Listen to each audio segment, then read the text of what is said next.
Joining me now on this and more, Liberal Senator Alex Antic is in Adelaide and columnist and Conservative commentator Piers Ackerman is here in Sydney. Piers, so is this the great reconciliation? Has Labor now got a sellable global warming policy? No, I think this will last about as long as Hitler's pact with Stalin.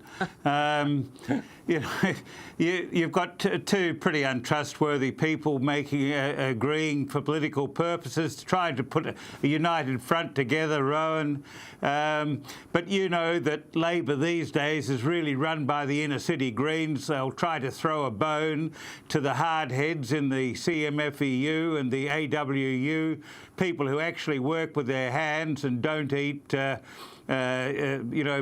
and have a souffle for lunch. The real Australians out there digging out Australians' mineral wealth, keeping our GDP afloat, even through the pandemic. So I think that this was a pragmatic detente that Labor needed, because otherwise it was just going to, it couldn't answer the question. So they tried to put a lid on it, a lid like Joe Biden, to try to keep it in the basement until the election. It won't work. And it'll be kale souffles all round, I hope. Alex, the Prime Minister is pushing for a gas-led recovery out of COVID-19. So is this just Labor jumping on the coalition's coattails? Were the coalition, were you guys ready for this? Well, I guess they say, imitation is the most sincere form of flattery, and I'm sure the Prime Minister would agree with that at the end of the day. But look, this is really the proxy war for the ideological war, I suppose, that's fighting inside the bounds of the Labor Party. I mean, we've seen Mark and Joel going head-to-head like Ali Fraser. This is the Thriller in Manila when it comes to energy policy in the last 6 months, probably longer. And the news that the two unions, the AMU and the CMFEU, have got together like mum and dad and sort of brought everyone together, brought both sides of the ALP factional spectrum together to try and sort this out, is probably not surprising at the end of the day. I mean, they're starting to understand what the coalition government knew a long, long time ago, and that is that in order to do the right for working people of Australia, you need to have jobs, and in order to have jobs, you've got to have industry, and that means doing sensible things with the resources sector, like the Energy Minister Angus Taylor is doing at the moment.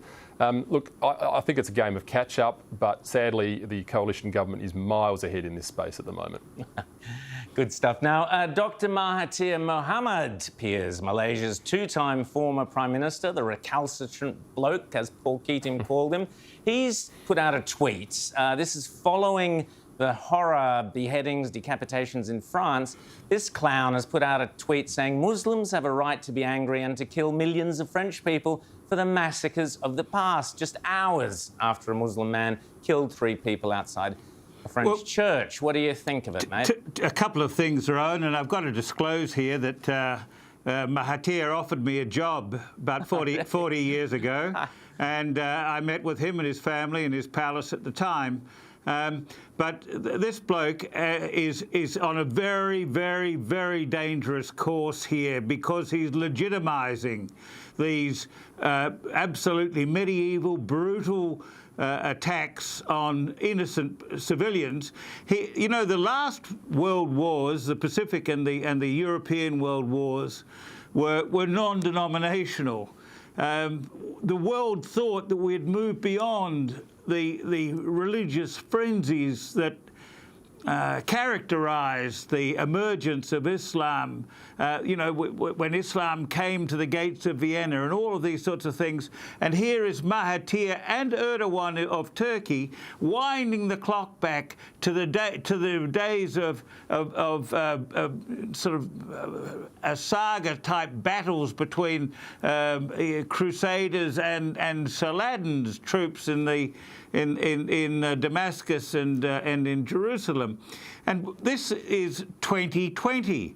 And leaders of predominantly Muslim nations, and I notice they're boycotting French products at the moment because of the remarks that Macron's made, they have to realise that it's time to look at these verses in the Quran and say that, you know, like Noah's flood, like Adam and Eve in the Garden of Eden, we have to put these things aside for the sake of humanity, for the sake of the principles that the Quran and the Old and New Testaments allegedly stand for. Alex, Prime Minister Scott Morrison, he responded this way this morning. It is just the most callous and cowardly and vicious act of barbarism by terrorists and should be condemned in the strongest possible way. I was able to contact President Macron last night. He and I have a very good relationship and just said we stood with him. And just the heartache that would be going across the French people today as it shudders through the rest of the world is hard to put into words. It is hard to put into words, Alex?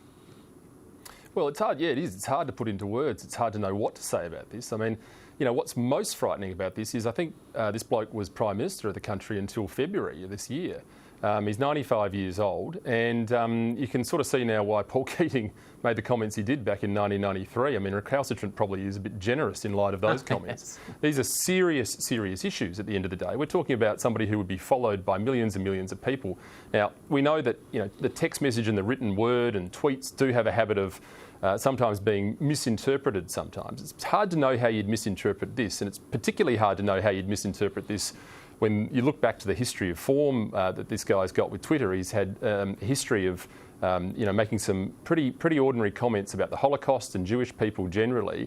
You know, Twitter, big tech in its usual sort of fairly generous way to this side of the coin, didn't delete this very quickly. You can well imagine if Donald Trump had gone anywhere near the corner of this, they would have remote detonated his phone in his hand. I reckon it's time that the great-grandkids grabbed the phone out of Martaya's hands and took it away from him, I reckon.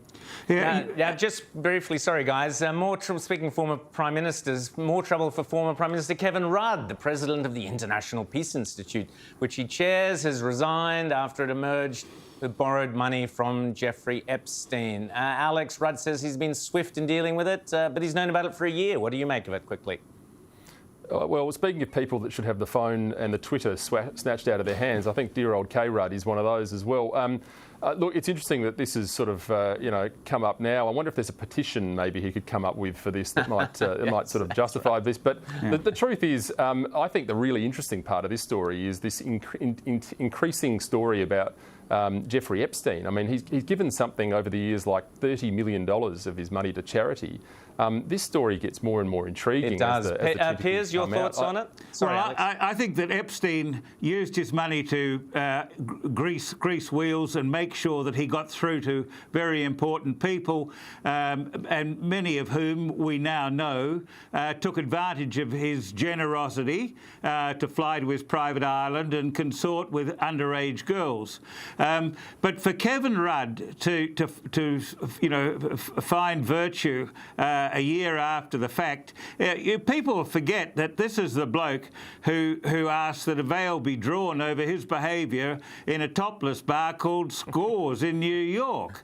And I think that any denizen of Scores should have had the radar going about any association with a buck from a slimy, now deceased individual like Jeffrey Epstein. Piers Ackerman, Alex Antic, so great to chat to you both here on Credlin. Thanks so much for coming on. Enjoy the election and Halloween. Thank you. Thanks, Rowan. Thanks, Rowan.